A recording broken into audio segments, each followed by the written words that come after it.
Crime control news میں خوش آمدید. میں ہوں آپ کی ہوسٹ رزینہ خان. آپ دیکھ رہے ہیں crime control news H D. مزید جانتے ہیں ہمارے نمائندے کی اس رپورٹ میں.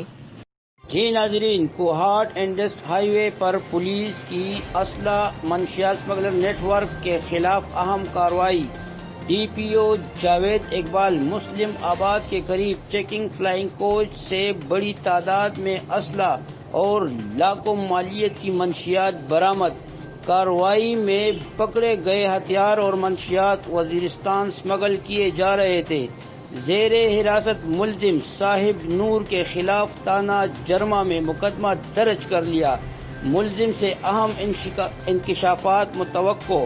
تھانہ Jarma S H O Irfan Khan. Crime reporter Urdu H D news Muhammad Saleem Khan, Peshawar. مزید خبروں اور اپڈیٹ کے لیے دیکھتے رہیں crime control Urdu news H D. اللہ حافظ.